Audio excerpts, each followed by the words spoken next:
Lokuta monene, lokuta monene, oya kanisaka, epere kokufa, oya. Bopusana, moyen mosusu akosala ezali te. Avancez, avancez, avancez. T'es na tapis rouge. 2, 1. Ah non. Mesdames et messieurs, chers parents, envoyez vos enfants à l'école. Hein. C'est très important. Veillez vraiment à l'éducation de vos enfants. C'est très nécessaire. L'artiste musicien congolais aujourd'hui est considéré comme une personne qui n'a pas étudié, une personne qui n'aime pas les études, une personne qui n'aime pas apprendre, une personne qui ne sait pas réfléchir dans la société, une personne qui déprave les mœurs.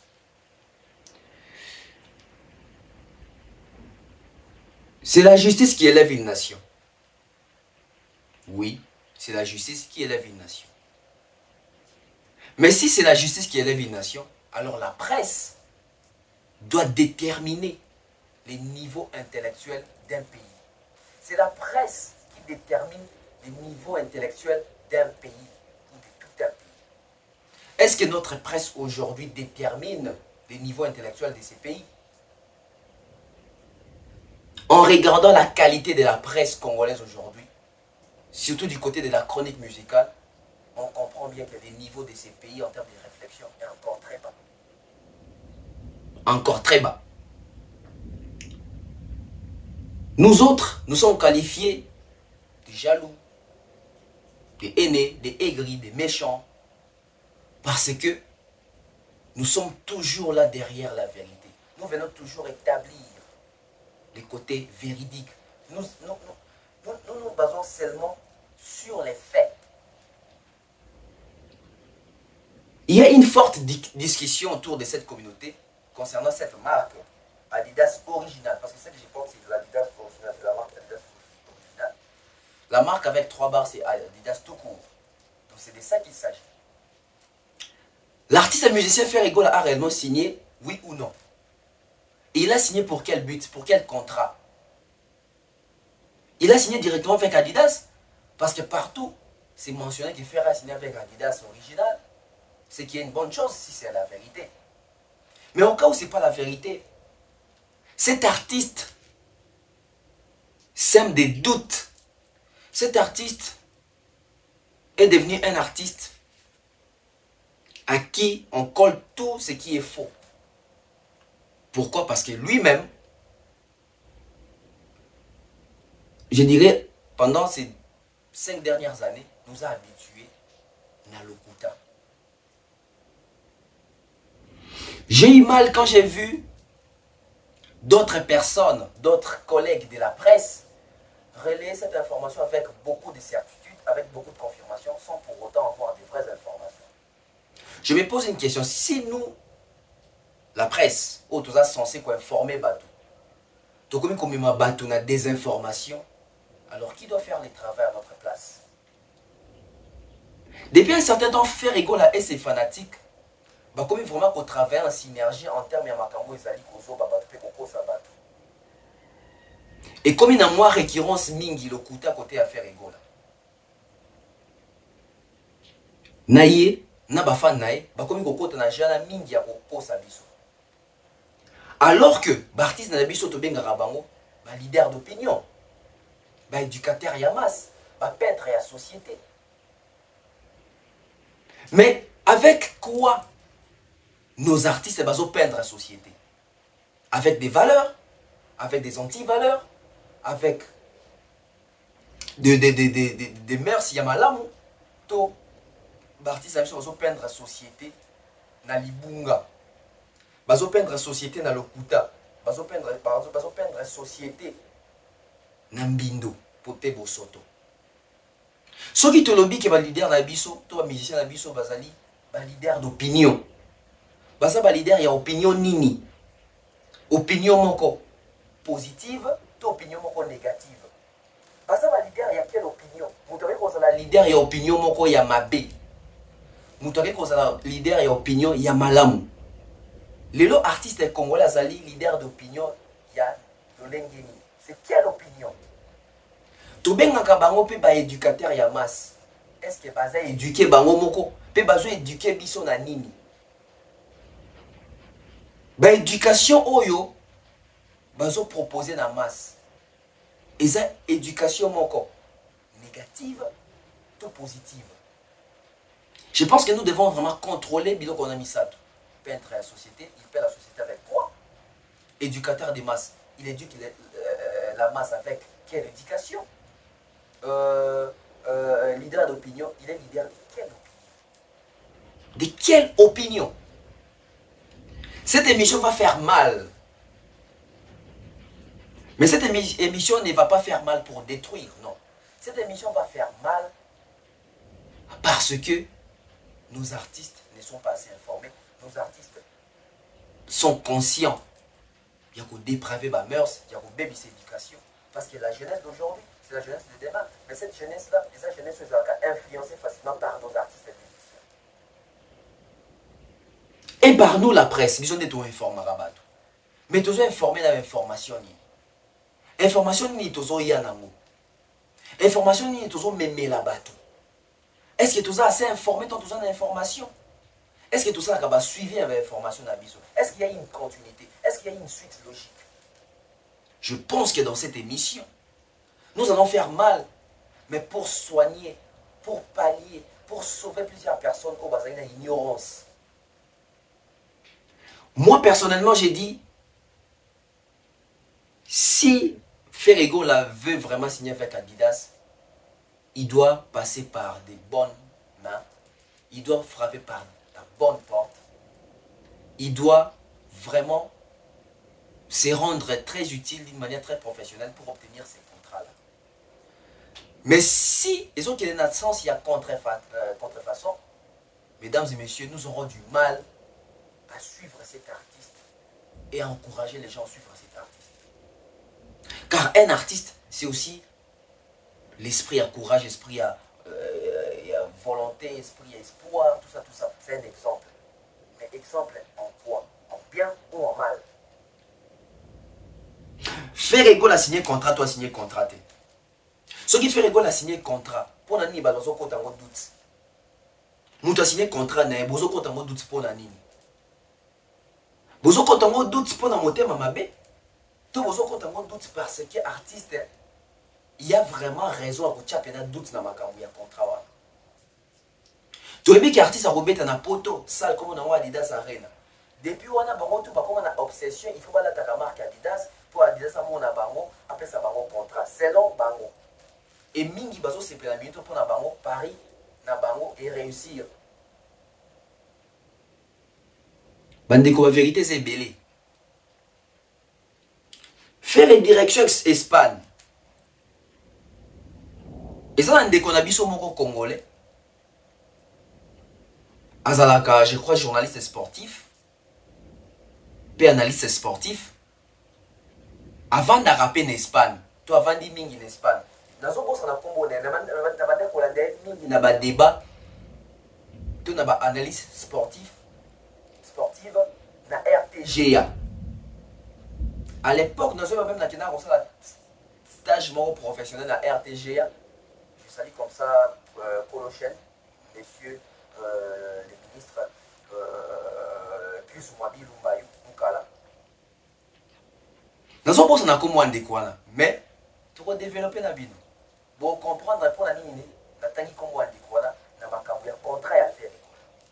Cette émission, elle est vraiment, sur les activités royales, cette émission, elle est vraiment délicieuse. Prenez votre temps, Bouvanda, apaisez-vous. On va essayer un peu de comprendre si réellement notre artiste a signé avec Adidas original. Parce que si l'artiste a signé avec Adidas original, c'est une très bonne chose. On va les premiers artistes congolais pour signer Adidas original. Donc on a à tout moment où on est, il faut porter les mains il faut faire les mains porte. Et donc on a yangoana, et ça la yango, et ça la solo. Mais au cas où ils sont solo, il faut pas si peu mawa, il faut décevant, il faut déplorable, tout vivre ma surprise encore désagréable. Non, l'émission, bien que nous avons commis ici, il faut la combattre. nazo sepela na émission bien na commune ici na combat na moni ba collègue dans la journaliste pour relayer avec joie information et puis parce qu'on appelle c'est les gros qui gagnent na moni Israël Mutombo sango boso na politique na moni Ndeko Vincent Chiluizi na moni grande sœur Virginie Manganga qui d'autre basa mo ebele na moni Ndolo Libongo Ndongoli no yekutaza a publier boso ka batibeli a retirer a effacer a publier a effacer incertitude dans l'information. Mais est-ce que bande konanga chroniqueur bande konanga ya presse o bazo relayer pour bazo associer pour informer bato to bazo relayer pour na kolakisa tembe parce que bato ba relayer ça bato yo baza na connotation moko boye bakotaka makambo fali doute ba diminuer fali pour na bango fali azelo côté pour na bango bazaka na problème na fali du coup on se fait rekosala ba kotombolango pour la ça fallait que tala faire et pas au sala mais est-ce que vous tombez lango parce que vous y des ça solo to vous ça lango parce que vous avez déjà na tendance na vie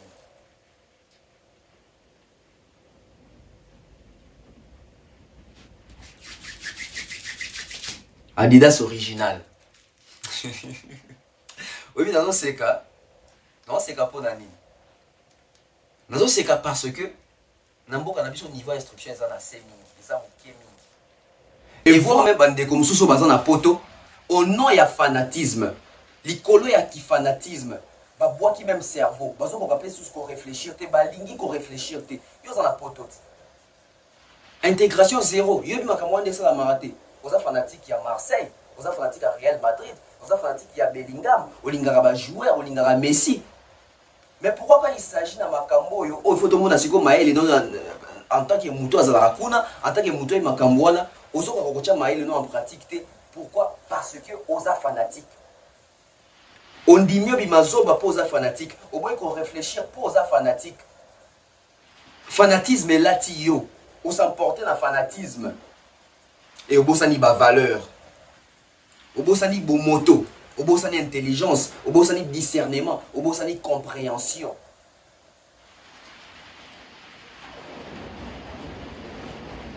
tous la publicité na Maliane. Tant tous on a plateau au bagé sili, tout bandi analyse, tout bandi réflexion, tout bandi ko fongola ba idée, tout yé na ba preuve, tous on meka ko brandir, tout sur la en famille, tout sur les longo. Tout yé ba pepo na nini bande ko mususo ba bengi, ba communicateur, ba toi presse, ba toi journaliste, so nini. Ndengi nezo sala ke ba tombaka si facilement na ba piège chaque semaine. Venant de l'artiste Fer Egola. Et Bandi les lotés. Malembe. On marque la pause avec Malienne et puis on revient.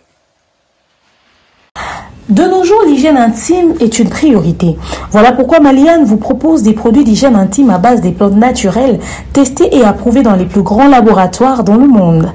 Maliane vous propose des thés de fertilité pour hommes et pour femmes, du thé pour bain à vapeur after accouchement pour soulager les maux de dos, gel intime pour hommes et pour femmes, produits pour les règles douloureuses, fibrome, endométriose, polykystie, myome, resserrement du muscle du vagin, trompe bouchée et j'en passe.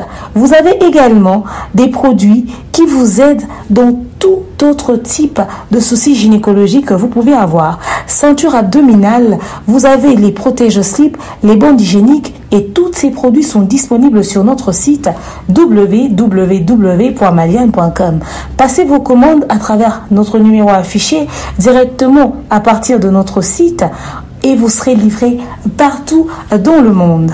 Maliane, pour une hygiène intime parfaite. Voilà que nous signons un brillant retour sur ces plateaux. Analyse à les analyses, moi, n'a pas rappel, n'a pas preuve, n'a pas fait moi mingi. J'aimerais ici, bateau va enregistrer, enregistrer une émission. Bateau va s'appeler la Kokoma, bon, ça va se tirer, ça va faire, bon, noter ma cambo, to garder émission Oyo. Moi, Mikolo Ebele mingi. Mesdames et messieurs, nous avons tous besoin de l'évolution de la musique. On a besoin d'artistes qui sont signer un contrat. Nous avons besoin d'artistes qui évoluer. Nous avons besoin d'artistes qui bazwa ba estime ba collaborer na ba maison minene to bato ya minene na mboka oyo po tombola niveau ya industrie musicale na biso faire kobeta concert na Adidas Arena to pese déjà ba application bien bonne application ba pesa be bonne chance bazali mais likambo oyo komi kokende na mwa soni mingi na façon tozokumbela ngo na façon tozotraiter la na façon toyambeli yango nazo se référer awa na likambu nanu ya kokosela bato makambo na likambu ya kokosela bato makambo tovandi awa na mboka oyo tomoni ba fanatique ya faire bango pe bakomi lokola leader na bango bango pe bakomi ba lokuta bango pe bakomi ba mankioniste ba créer publication moko ya lokuta comme quoi Jackie Ndala lobi que Ferrego là c'est le meilleur chanteur qui de sa génération ceux qui n'y wana bo bandeko ozo kosela muto azana bon moy ba kosela raté bembeli ka bobi ozo kosela muto azana bon moy directement Jackie Ndala aye ko démentir en tout cas na tika la jamais ko loba boye pe na ko loba boye te et puis so na loba ngana s'assumaka mais on a lobité bo kabelanga yango te donc ba fanatique à faire ba comme ko luka même ko zo bato ba sala mwa kombo na kati ya mboka na biso dans kati ya communauté na biso po ba zwa le roloba notoriété na bango ba tiango en jeu pour na roloba ke tala kutu tela lobi bo pour na artiste vous avez besoin de légitimité à battre pour na tombola l'artiste comment ba fanatique ba ko vanda ba koma ko créer ba poste à lokuta na ba kombo ya bato po bazali quand même assez respectable pour na ko la bango ba propos et donc ça la sonia chaque fois bato bazo ko démentir tenga lo ba iboité bo ko la makam tenga lo ba jamais bo ko la makam kala mingi te suso ba tu ko la Gali Garvey makam Gali Garvey pas rebondir. J'ai dit ça où? Oh, la musique de Ferrego là, c'est vraiment une musique que j'affectionne beaucoup, c'est une musique envoûtante, etc. Gali Garvey, moi, il faut répondre. J'ai dit ça où? Donc, même pas fanatique, bah, comme pas pratique mankioniste, même pas fanatique, bah, comme pas mankioniste pro max, même pas fanatique, il a fait bah, comme pas mankioniste 2.0. Vous avez atteint les paroxysmes, hein? Vous méritez un diplôme. Parce que vous n'avez pas eu l'occasion d'avoir des vrais diplômes. Mais dans le domaine, peut-être, il y a tricherie. Dans le domaine, il y a lokuta. Dans le domaine, il y a mensonge. Dans le domaine, il y a vimbisa, bangisa. Vous avez quand même un diplôme. Hein? En termes de diplôme, fanatique, vous avez fait un docteur en lokuta. Vous avez un doctorant en lokuta. Vous avez un licencié en mankiona. Vous avez même un professionnel. Tozonga lisusu na likambo ya francophonie likambo ya Vivendi tosuka na nuwapi fallait signer na Vivendi pour na ouverture ya francophonie en ce moment là monsieur Isidore Kwanja et son second monsieur Jano Kabuya bango ba créer les nuits de la francophonie pour na compétition d'artistes moi et belé kopesa bango lumière na visibilité na exposition mais faire ego la ami bimisa lokola mutu moko boye Vivendi contactaka ndeye pour na ouverture ya francophonie ce qui est faux. Tout le monde a presse awa tout le monde a Gauthier c'est tout le monde a Israël mutu na boso na politique oyamba Gauthier c'est pour na relaxa que Fally a signé jamais na Vivendi Fally a signé jamais makambo ouverture etc. Et sango azo même avion qui n'est même na poto liboso ya Vivendi pour na rolbake na yé poto kata débat depuis sango akenda tilo sango azonga ça fait attention qui 7 mois 8 mois sango depuis azonga Kinshasa suite ezalaka te ya makambo akenda na Vivendi siko sango azamo panzi sango tango achaki ja doute na mitu ya bato tango azongi pour na mina lever doute na mitu ya bato te atika bato na doute c'est pas ça les journalistes atika bato na doute te journaliste ayaka a lever doute to acheli comme en doute tango akei ko sa ba investigation azui ba vrai élément aye alongoli doute na mitu ya bato. Est-ce que cette démarche a été respectée? Est-ce que cette démarche a été faite par M. Israël Mutombo? Dans le bâtiment, je ne pense pas. Il est revenu pour dire non, ceux qui ont lobby, bon, le bâtiment côté de Gauthier Sey, ceux qui ont lobby pour le bâtiment côté de Fally, Atika Batu Boye. Si vous faites, oh, il biso ke ye, ndé mutu fala beta, c'est le abima awa, oh, bison de Tosignaki, Marc House, oh, tu sois qui déjà bon, etc. Ma version, le Kuta, l'aura tendance à publier, Marlène Kassanga, ba version ya lokuta na lokuta ba kotisa na écrivain Alain Mabankou na ba buzoba na bango monsieur wana les doigts source na crédibilité té. Où en sommes-nous? Tosuka wapi? Tosuka qui artiste a bêta des productions la soirée moko mais ya ofela simba mongote. Alors que tout le monde a artiste allez là tout ça rappelle à l'époque à francophonie bien. Faire les accords prévient bêta le 4 août. Ce qui n'a pas sanité parce que clôture n'a fait le 6 août. Faire il fallait bêta le 4 août. Fallait ça la clôture nango à l'époque na si on m'a raconté fallait appeler ça slogan mon alpha et oméga parce qu'il fallait ça la ouverture na fermeture. Et soit bateau ba digérer en côté même monsieur Isidore quand tu as plateau ya bosso dans la politique à l'obama bio et comme alpha et oméga bien papa à la émission là. Ba sali tout. Faire qu'il y a les libres qu'il fallait là pour appeler ça grave ta fermeture et ça qu'il fallait mettre l'ouverture, il y a quand même une petite fermeture. Faut bon tout mettre dans stade des martyrs. Alors que faire à Bossanaki, c'est question de contrat, c'est question de niveau. Puisque Fer n'avait jamais signé un contrat, mais c'est Isidore quoi j'avais à faire un bénévole.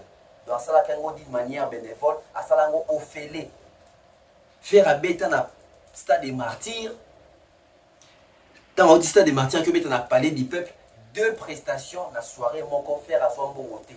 Faire à profiter de l'occasion dans stade il y a 20 mètres stade Raphaël dans tenir pour bêta ba concert il y a makambo il y a ba clôture la francophonie etc.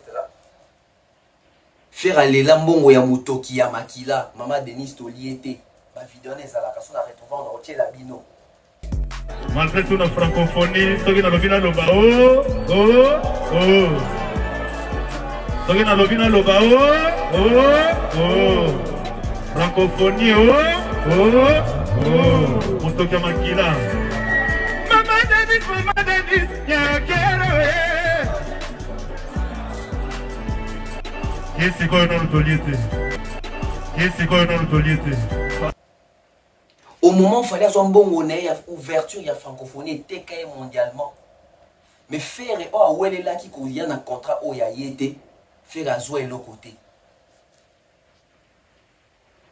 Monsieur Isidore, quand il y a un plateau pour son la politique, à l'obak, il y a un affaire.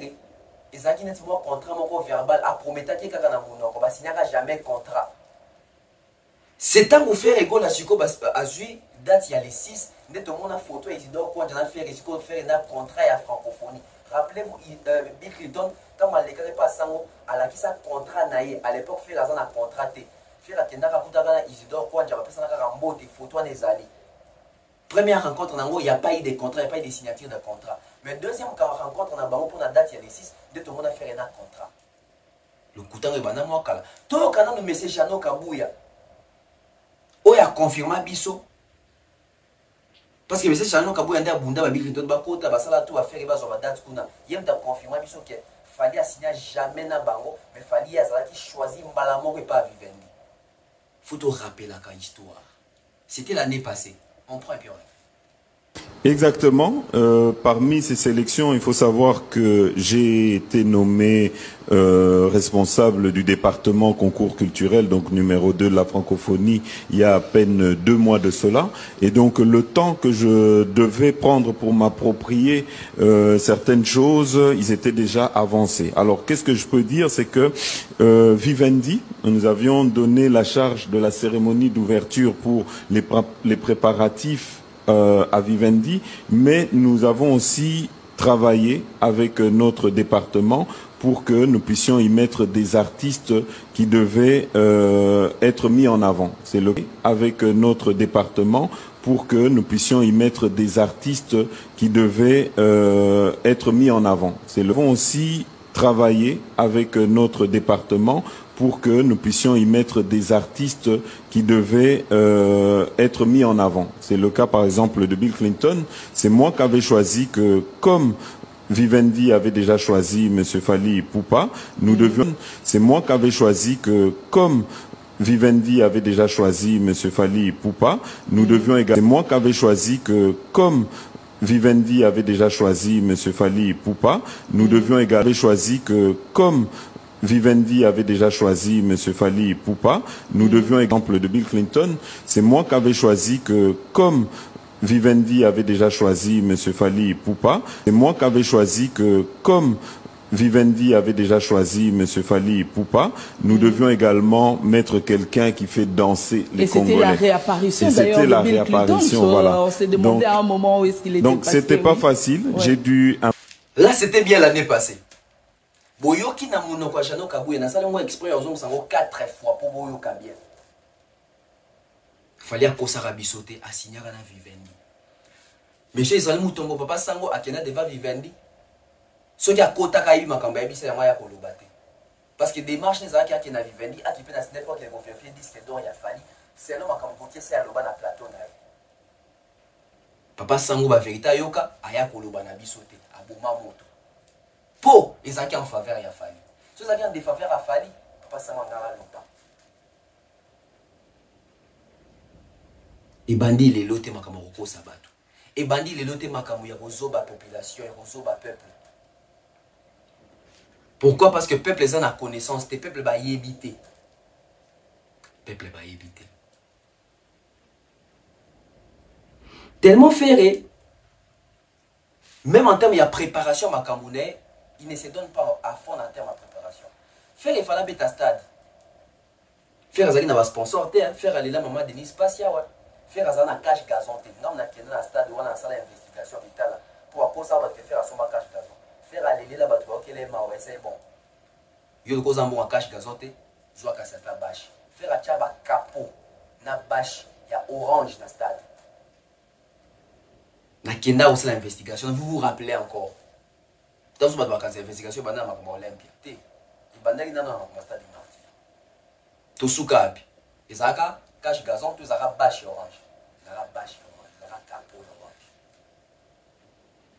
Donc faire école, je pense même que c'est l'artiste le plus aidé par les pays. Mboke Sungakae Mingi. Mboke Tchakae Loboko Mingi. Faute de préparation, faire un préparer un concert, il y a stade des martyrs bien té. Au point où ceux qui font ça qui va répétition en solo. Donc vous faire un goal pour faire un goal dans le stade, tellement banze mouné moko. Azagit sur na ngote ke ba boye dans le stade. Créer un système où bêta dans banzembu ya ba musicien mususu pour couvrir.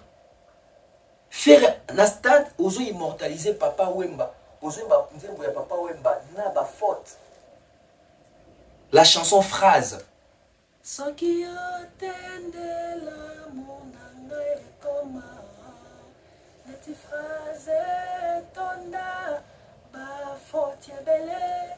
Soki otende la comment neti phrase tonda ba faute belle.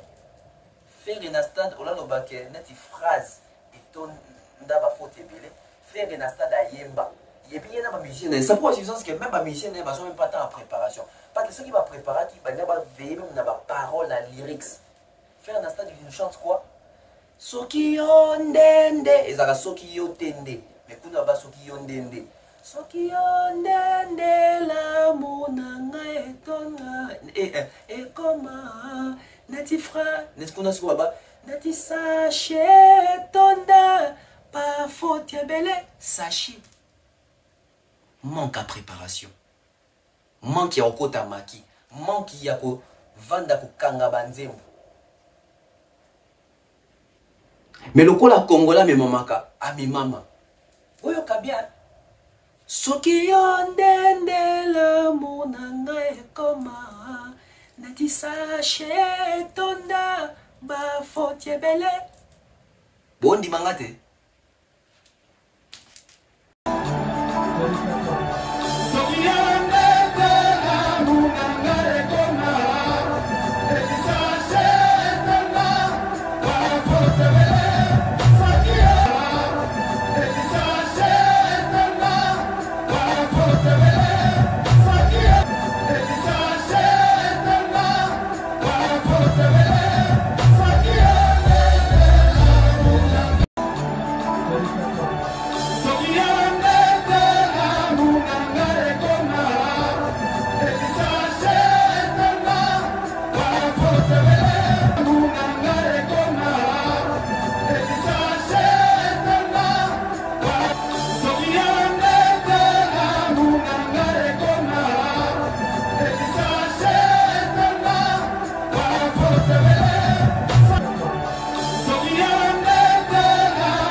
Nous sommes bel et bien de retour.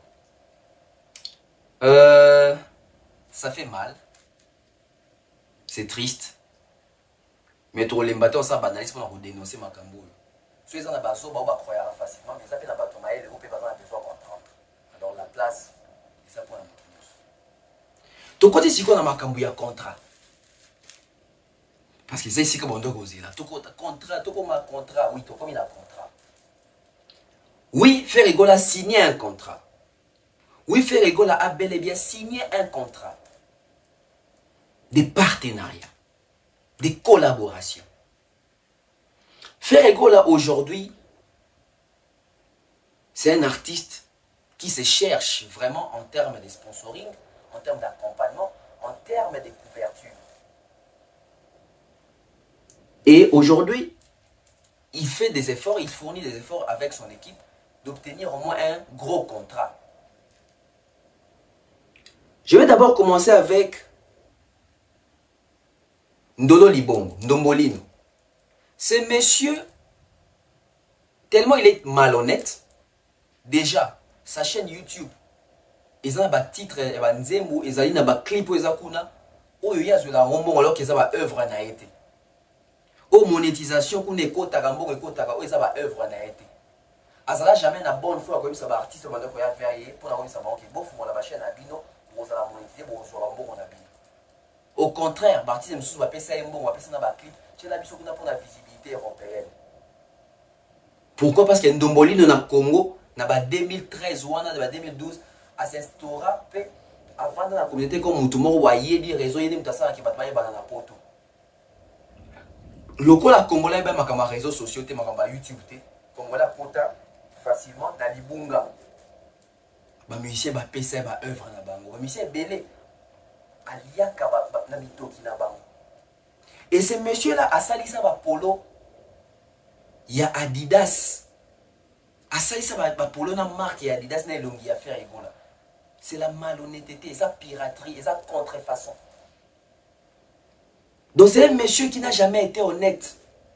C'est un monsieur autre Koloba, un malfaiteur. Et à sali ça va polo na logo ya Adidas na elongi ya faire oyo ate kaka.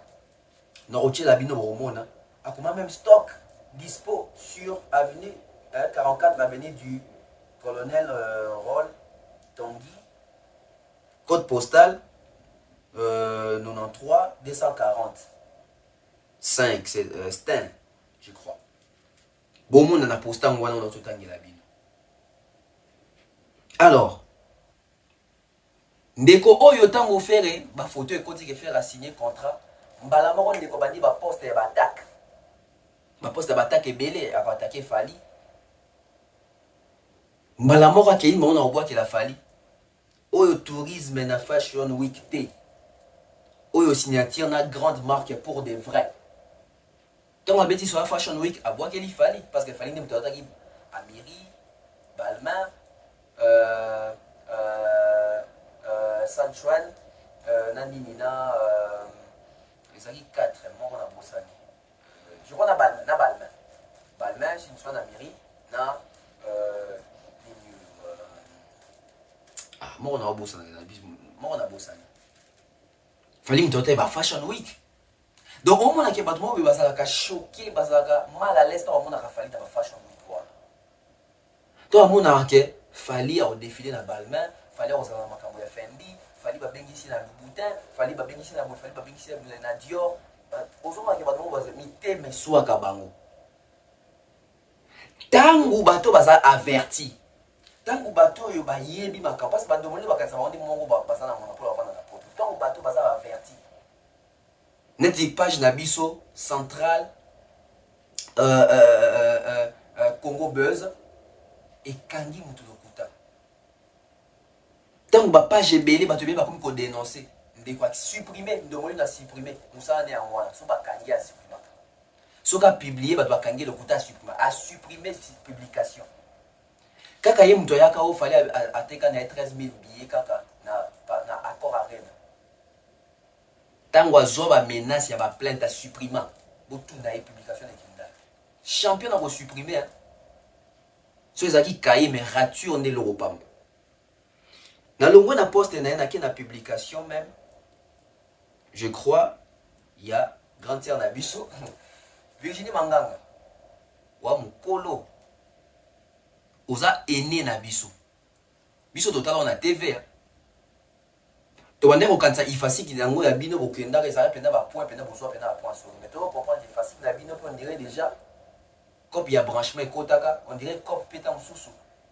Il y a Kobimana, va professeur pétant sous les alaka, parce que dans le monde, on a comment monnaie courante que il faut étudier, va prof, etc. Si tout va dans la base.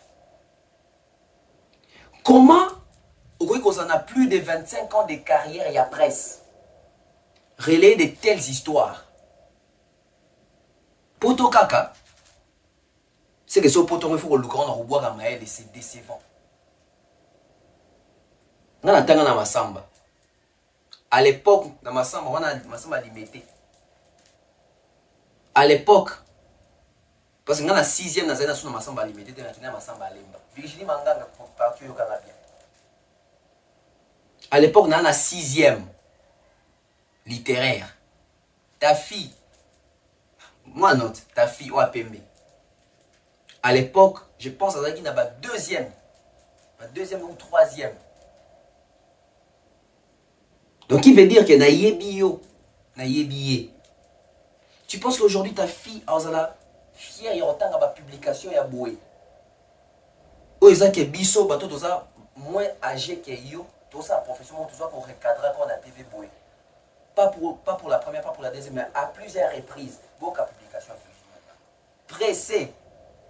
Monsieur Arène a fait Egola a signé na Adidas. Si quoi, monsieur Fashion Week, yo comme le wamo quoi, bah on a pas de Fashion Week. Donc on va dire que il ça va pas si on a rafalé au défilé na Balmain. Si quoi, monsieur Fashion Week na Balmain wapi contrat na bilatela na yo ya Ophélie. Aha. Vous pensez qu'il fallait s'habiller au félé. Bah Warrior, attends même ma fanatique artiste. Vous avez que moi qui est là. Bah Warrior, bon sa prière. Aigle, attends maintenant Aigle. Aigle a signé à Tana Mark et Ali Puta Nzuluka, s'il vous plaît. Donc pour na bango faire signer na Adidas. Dans mon même publication Thierry Mombabi, même Ken Pianaro sa bouzo ba bouité. T'as la niveau ba comment quitte ça. T'as niveau. Et Thierry Mombabi a raison. Ken Piana, on peut tout dire de lui, mais il ne peut pas poster ce genre d'histoire. Il ne peut pas venir donc pour certifier ma Kambaboué, pour confirmer ma Kambaboué. C'est honteux. Même mi gagner ma roko dans niveau en athée. Donc vous avez un niveau à Virginie Manganga. Même mi gagner ma. Donc ma grande sœur oh ba vanda ba tu ba rêve les autres comme comprendre bazala penza banane. TV bombara ba te belé. La télé TV et bombara ba te belé. Internet c'est pour exposer penza ba cerveau ba.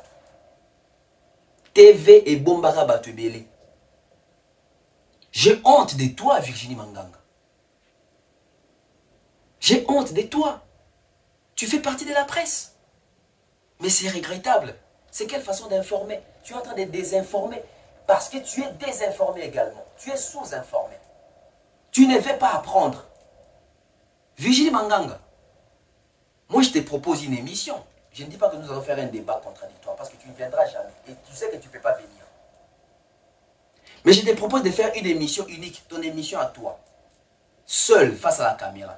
Fais-nous une émission où tu es en train d'expliquer, d'élaborer, de comprendre, de transmettre la matière. Comment est-ce qu'on stream les artistes? Comment est-ce que les téléchargements se font? Comment est-ce qu'aujourd'hui, on peut streamer avec un compte premium sur Spotify?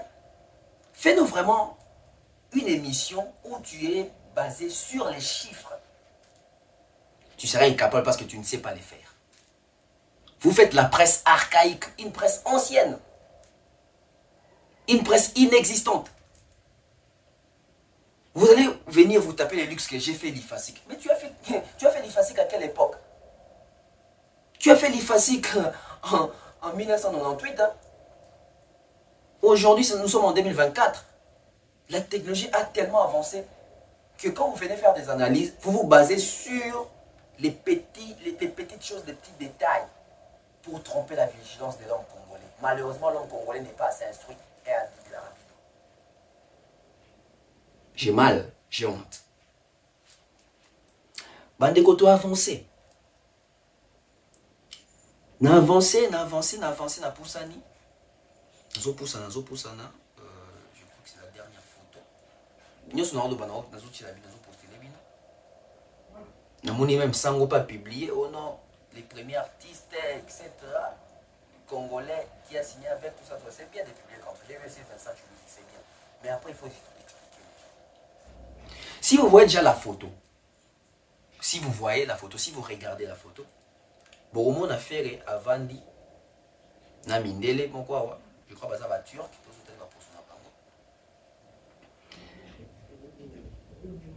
je vais te faire la mise ou te attirer, tu attention à des détails.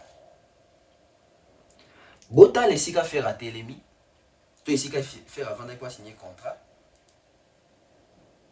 Vous avez un écran LED, vous avez une projection, ils ont projeté. Babi qui fait signer Adidas. Vous avez un logo Adidas dans la projection.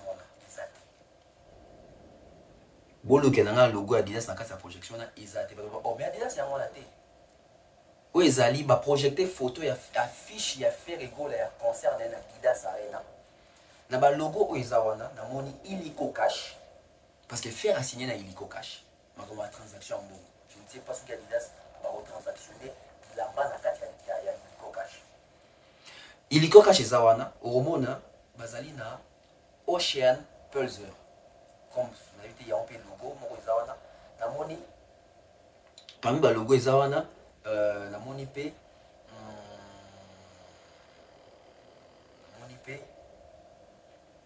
Attendez, j'espère que dans la vidéo, vous avez Max World. Max World de Zawana, Illico Cash de Zawana, Ocean Pulsar de Zawana. Sikoyo. Tout le cas, logo Adidas. Logo Adidas est zaté. Ni na mesa, ni aux alentours, ni na branding. Il y a aussi une continue page officielle Instagram, tout Facebook, il y a Adidas original. Pour le moment, il n'y a aucune photo de fer, il n'y a aucune photo où il fait Razana Batou. Donc, il y a un partenariat, il y a un contrat entre fer et Illico Cash. Mais, pour Nanimi, Makambuya, il a une vareuse. Pour les logo Adidas, ils ont apparaître à je vais vous expliquer. Mais avant d'avoir des détails d'explication, tu as mis une question. Tu as mis Kolo, tu as mis exemple, Robank. Na Illico Cash, c'est fait accompagner par exemple na Adidas original. Je donne un exemple. Est-ce que ceux qui font signer Illico Cash, ils ont partenaire Illico Cash, va partenaire à faire? Non. Ceux qui Adidas original a travaillé avec Robank, donc ils ont partenaire à Robank. Mais ceux qui Robank ont travaillé à faire, ils ont senti que le pôle Robank ont travaillé à faire, va partenaire puis à Robank va pour à faire. C'est ça que les gens essaient de nous faire croire dans cette histoire.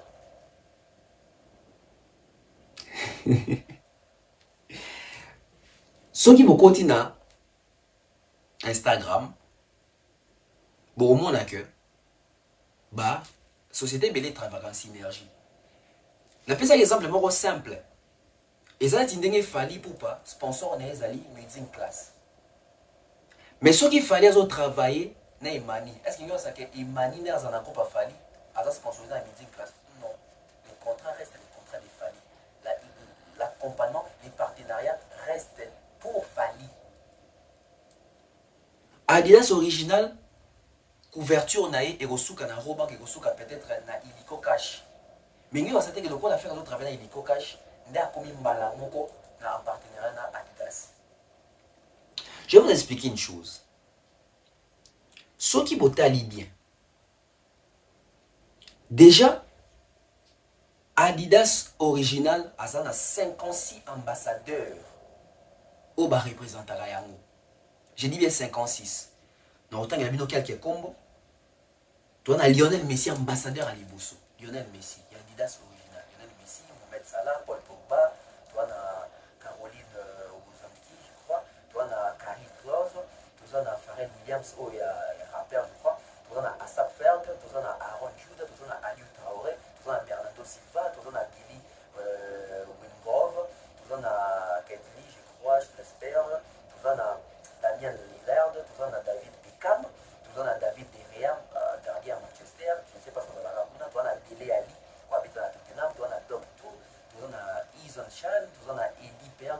Donc, et puis, bah, combo, c'est leur ordre alphabétique. Après, quand la musicienne, ordre alphabétique.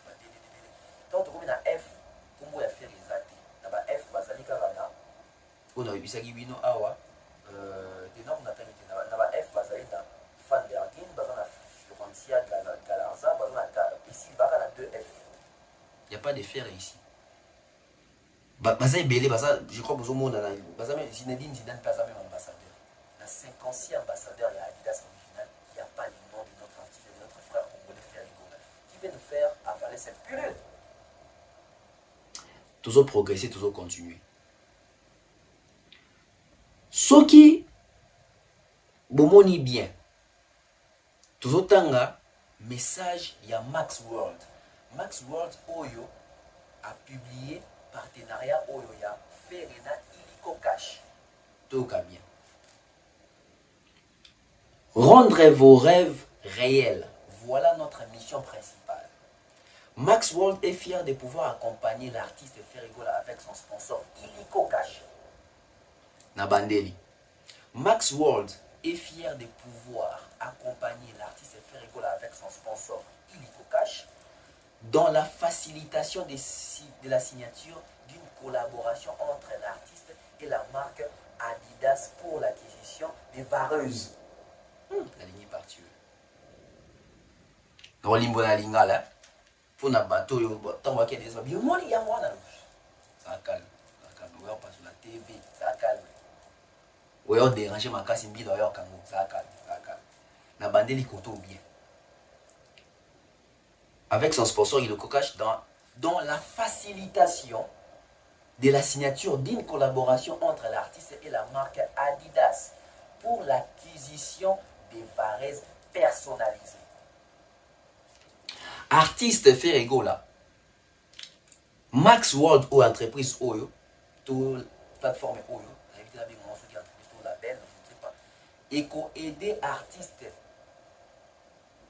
Oyo sponsor nae, tout partenaire naezali Illico Cash, il y a qu'on faciliter, il y a qu'on simplifier, il y a qu'on péter à côté en contact. Perso signature na Adidas pour appeler ça y mais là tu appeler ça autorisation il y a vos varaises personnalisées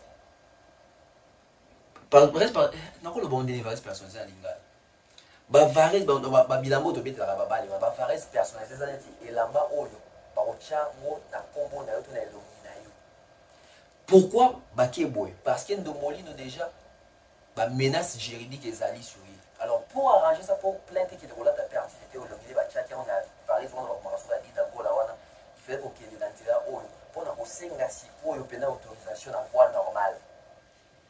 Toujours continuer.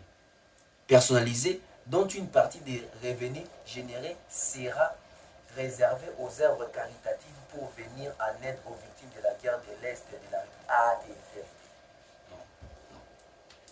C'est quoi ça? C'est quoi ça? Oui, mais ça n'a pas de mawate. Vous vous permettez de faire des aventures dans la combo ya niwa ya bateau. C'est quoi ça?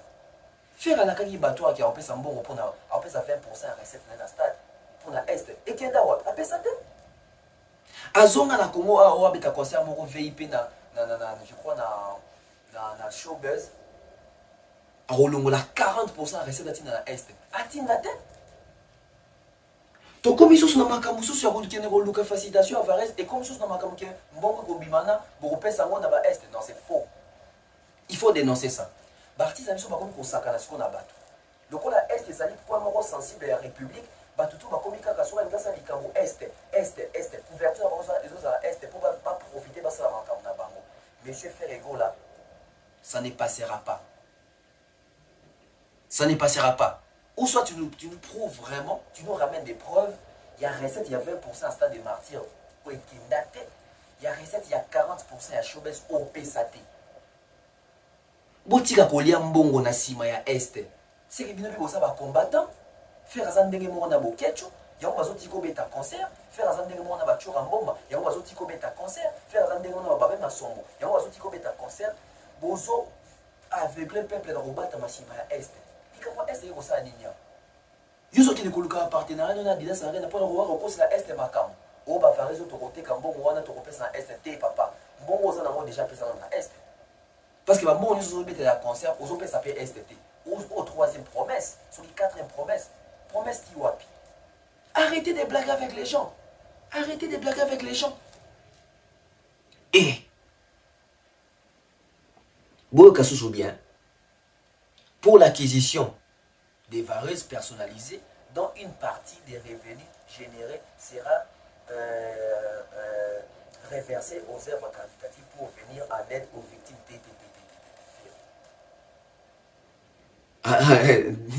dans l'Est de la République démocratique du Congo, de près ou de loin, notre mission première est d'accompagner les talents, les marques, les sociétés à se développer, à atteindre leurs objectifs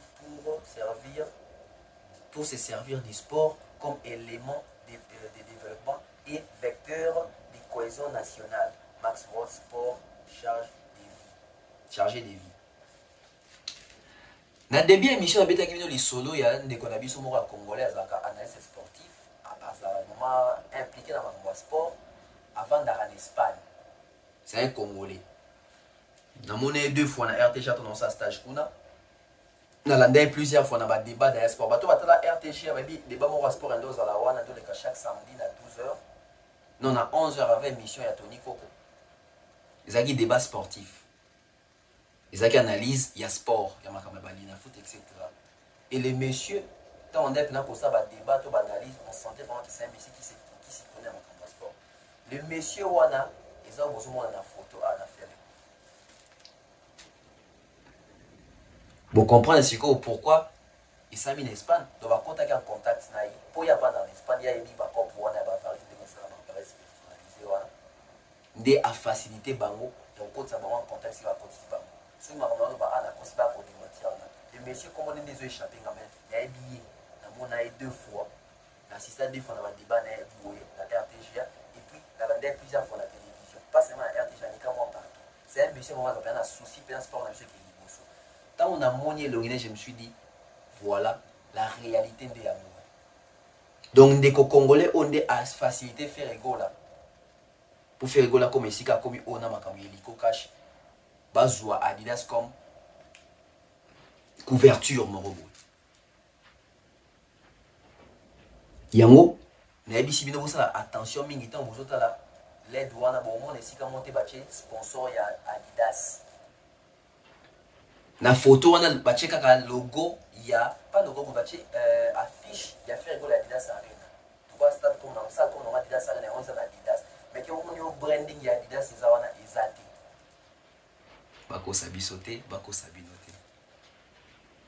Faire azo bundande, azo sande effort, bache ekakuna, aso ma varese personnalisé ou quoi côté kana Kinshasa.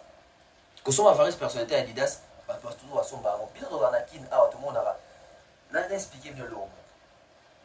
Varese personnalisé son mama. Ba varese au pesa mo personnalisé te son mama na mo. Ba to beta rabale. Même ba to beta la babale na poto wa sanga beta na ici quand Adidas Arena et comme Adidas Arena ça reste terrain où on doit mettre la balle ça peut se mettre géant beaucoup dans le biso tout dans le bateau mettre un match tant to loua ka Bavares biso na Congo to to mettre la balle là aussi to loua Bavares to loua ça Bavares ça va Real Madrid ça peine na Adidas les mêmes Vares ont aux on peut to personnaliser en tout cas on a pas Magic Touch va mettre le na combo penda tel Vares penza dossard P numéro 7 mais va commis Cristiano te va check nayo dossard numéro 10 va commis Messi te va check combo nayo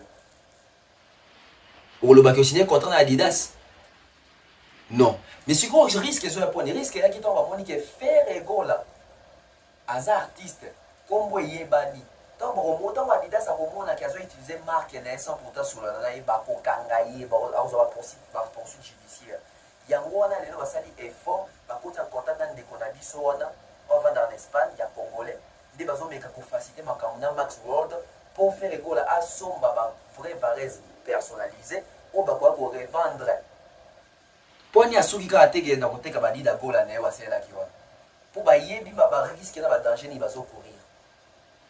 Donc mbangu bande ko chroniquer ba ko relayer information ou ya makamba zo maîtriser. Be va yebi mutu na ndeni na yebi j'ai été na RTG ma na bizal vrai. À quoi vous contredire en gâté? il y a des ferrés. Parce que si tu as vendu qui wana, ce qui réellement c'est une Adidas original, bon le logo est Adidas original wana. Mais bateau bazana et ça quand bateau illico cash. Là je crois à Robank parce que même Motomo Bazawana, c'est la même personne où a signé Pena Fali illico cash je crois en 2022. Même Mundele, même Mutuwana. Tout ça wapi, to komi wapi. Donc ici, na Rusenga, na bande konabiso ya presse. Musala musala na musolo musala musala na norme yango temps bazo ba personnalisé babambeli biso logo Adidas awa bachi a Robankao na se bachi illico cash na slogan illico cash plus jamais seul mais entre temps démarche na bango salama na ko utiliser Congo ya Est les côtés sensibles ya Congo bayoka bango mawa alors que mbongo wana ba kopesa jamais na Est ba kopesa ngo jamais ba victime wana. Parce que babeta concert à stade A balba qui va générer un bon moment le quoi est contenté ba PSAT abeta concert à showbiz A on a obtenu 40% à PSAT Zamawa.